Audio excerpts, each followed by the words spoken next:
interesting pairing for UFC matchmaking. Jared Gordon coming off a very controversial split decision loss to Paddy Pimblett. And then Bobby Green, who you got to love him. I mean, this has probably been one of the roughest streaks of his career. You get knocked out by Drew Dober, knocked out by Islam Makhachev. All of that kind of heat that you got and that momentum off of the Guido win, the Venata win, the Patrick win, even the Haq Perast and the Ali Quinta knockout, it's kind of all gone. Now it feels like we're in a new generation of a Bobby Green fighter. So I'm going to ask you this, man. I instantly was appalled when I saw Bobby Green decision prop minus 140 against Jared Gordon, a.k.a. I'm going to make up some nicknames. This is the glove. This is the wet blanket. This is the guy that takes all of the fun of a Bobby Green fight and just extinguishes it by holding him, by hugging him, by pushing him up against the cage, clinching him, taking him down, and not letting us see a classic Bobby Green performance. Where do the odds makers get minus 140 here? Do they just think that Jared Gordon is just going to strike with him at distance for 3 rounds? Like, what are we talking about?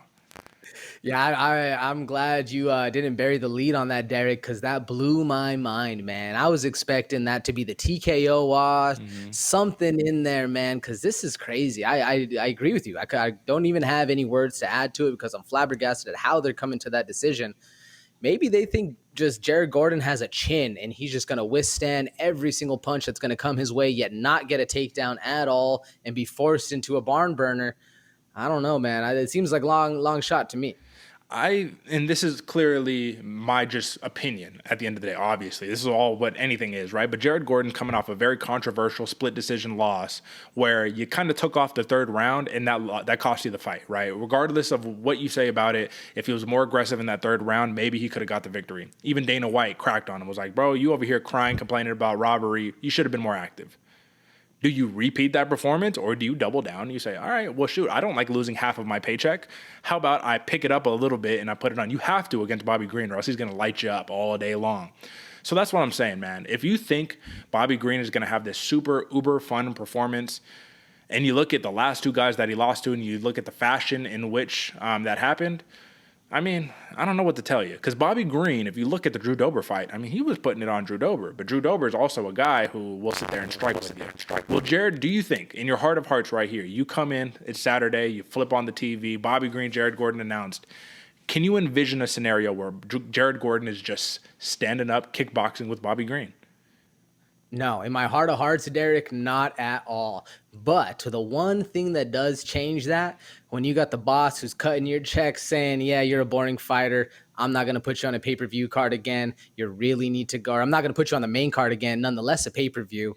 Yeah, you lost your last fight, admittedly. You know, there's a lot of things going forward to make Jared Gordon have that second thought of, do I need to attack? Do I need to do this stuff? And when you're really pushed into fighting out of your comfort style, fighting out of how you like, then you start leaving some holes open. And who's great at exploiting holes, Derek? Who's an amazing counterpuncher? It's King over there. That's right. And that's where I think the X's and O's are going to be made, man. That's why I was expecting a TKO prop to be a lot higher than that, or a lot lower, I guess. I really think if Jared Gordon for even 15, 20 seconds says, I'm going to ditch the game plan. I'm not going to set up my entire game around getting that takedown and controlling him where he cannot put damage on me.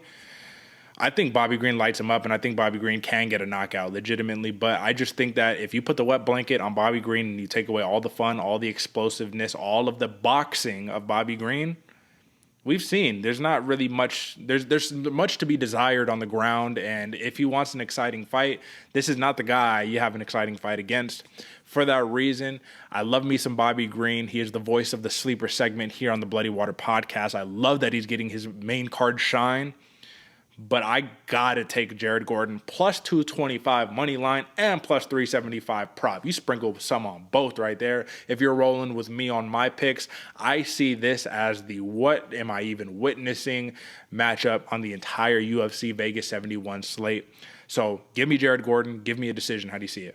Folks, I got to let a little disclaimer at the beginning of my picks right before I let it out, man. I am going to fall for the narrative on this one. I think Bobby Green showing up to the pre-fight presser in a flashy suit, diamonds on, gold, stack of cash right here, was purposefully doing that to flaunt it in front of Jared Gordon and make him think, oh, is this the what I want in life? Do I not want to be the person getting, relegated to the prelims, getting shit talked in the comments? Let's have an old school playground fight. First one to shoot's a bitch. Let's get down. Hopefully it goes down that way. We'll see. Hopefully the wet blanket does not show up. So for that, all those reasons, give me King TKO round 1. Oh, sure. I mean, listen, that's a bold prediction right there. If we're just taking a look down memory lane, I just want to show this really quickly, right? Jared Gordon, if we're talking about losses, Paddy Pimblett split, right? He got choked out by Grant Dawson. That was a rough one right there. And then the last knockout, 2 knockouts, Joaquin Silva, which is kind of random, right? And Chucky Olives. So it's happened before. Who's to say it can't happen again?